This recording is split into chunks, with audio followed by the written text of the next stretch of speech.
Those of you that have been watching the channel for a while know that I split a lot of wood. I do most of my splitting with my Wen 3.5 ton electric log splitter that was purchased from Amazon maybe a year and a half, 2 years ago now, something like that. And it's been a fantastic little unit. I probably put about 12 to 14 cords of wood through that unit so far, and it's performed pretty flawlessly. However, that unit definitely has its limitations. When you're trying to split through some of these larger hardwood rounds, forget about it. That unit definitely struggles. Sometimes that unit will not split through some of those larger rounds, and what I have to do is take my chainsaw, rip those rounds in half, sometimes even into quarters, put those pieces back up on the table, and then generally that Wen log splitter will split through those pieces at that point. So I recently had a big oak tree removed, and I processed all the wood myself, and I actually borrowed my neighbor's Arian's I think it's a 27-ton petrol-powered log splitter. And when I went to return it, he said, "Hey, I have this old splitter that's been sitting in the garage. Do you want it?" I said, "Absolutely, I'll take it." So here we are. I'm going to see if I could get this old log splitter going. Now, not really sure when it's from. I think it's from the 80s. It has a Briggs & Stratton IC motor, and this unit was manufactured by Deere, if I'm pronouncing that correctly. They're based out of Wisconsin, or they were based out of Wisconsin. I think it dates back to the 80s, not 100% sure, but it's a pretty simple unit. We have a motor, a direct drive hydraulic pump, we have that hydraulic control valve, a cylinder, and a hydraulic holding tank. So it seems like a pretty simple unit to work on. So I think the first thing we'll do is probably check the gas, see if it's got some bad gas in it, maybe put some fresh gas in it, check the oil, and see if it'll start. So I'm not really sure when the last time this unit ran was. I think he said it's been sitting for like the past 12 years, and I'm pretty sure, or well, I'm hoping that last time it ran predates when they started adding ethanol to these small engines. If that is in fact the case, then there's a good chance that this will fire right up. But I'm going to show you my little tool here. This is a little syringe, and let me tell you, this is so handy to have around if you do mechanic work. So what we're going to do is we're just going to siphon out the last little bit of old gas in here. And like I said, we'll dump some fresh gas in here and see if we can get her purring. Put a little bit of fresh gas in here. Let's take a quick look at the engine oil.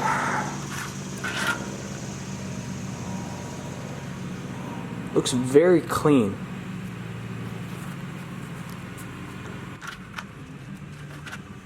And it is between the two fill lines.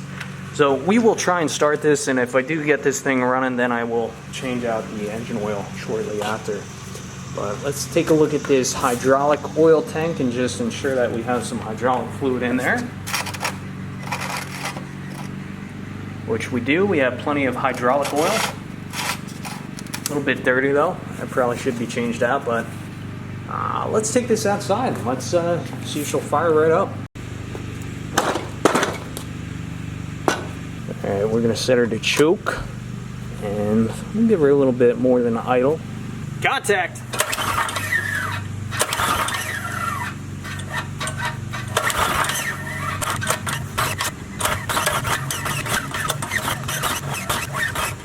So I've been studying this engine for a little while here, and every small engine that I've worked on in the past, the fuel tank has always been above the carburetor, and the fuel is gravity fed into the carburetor. However, in this case, the fuel tank is below the carburetor.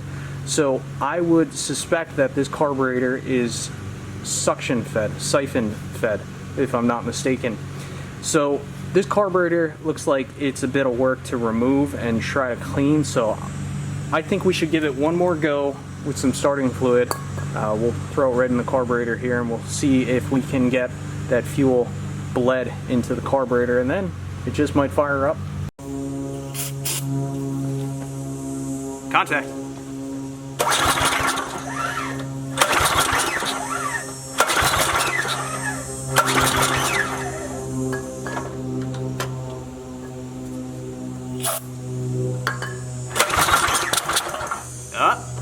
Up, we got a pop there. Get another little pop.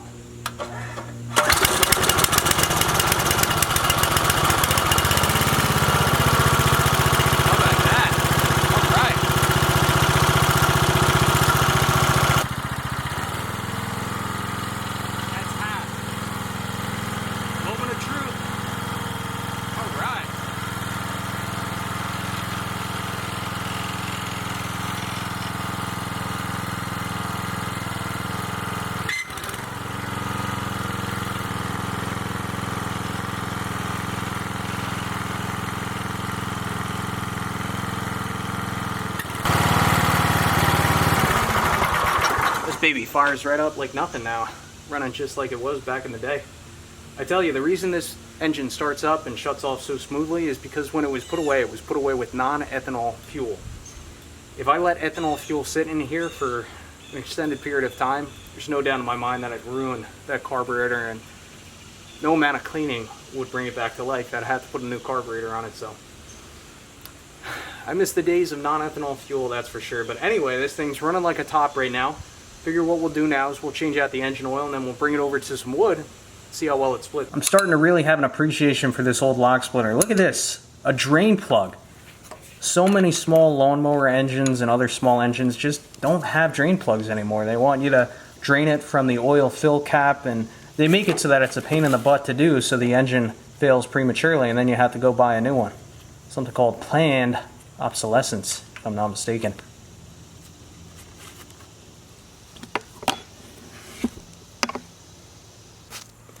Well, it was definitely time for an oil change. And I did let the engine heat up a little bit to kind of help flush out any of those contaminants in there.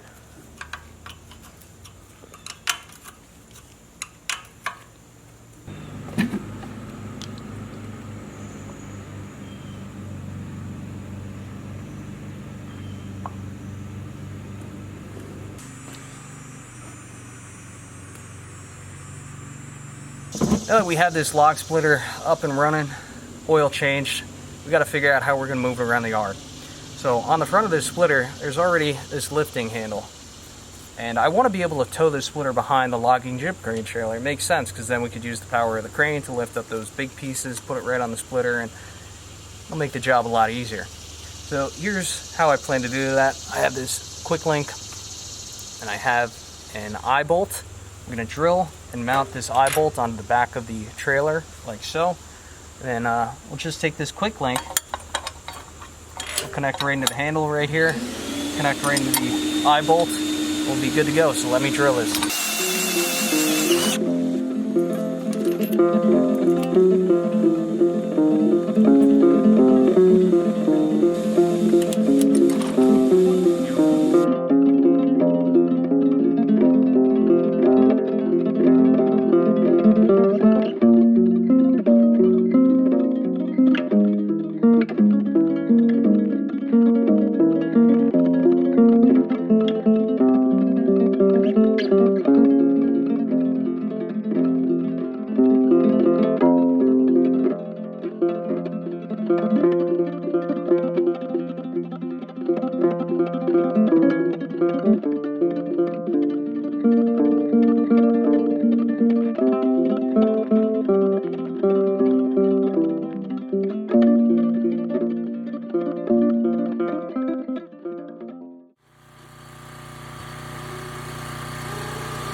So I've been using this splitter for an hour and a half now, and I can honestly tell you that I hate it.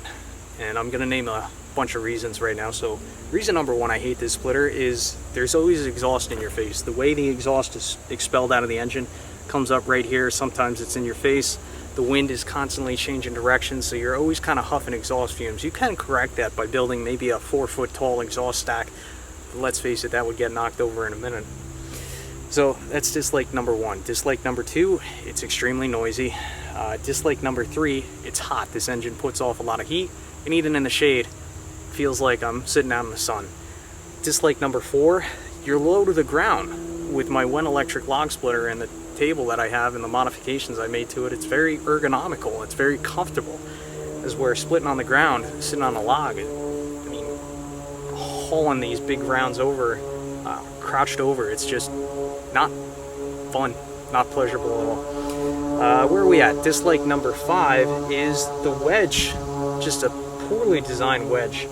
So this wedge is kind of like a knife blade, as where most modern splitters have a wedge that normally starts off like a knife blade, but then it flares out, so it really helps to separate the rounds as you're splitting them through the wedge.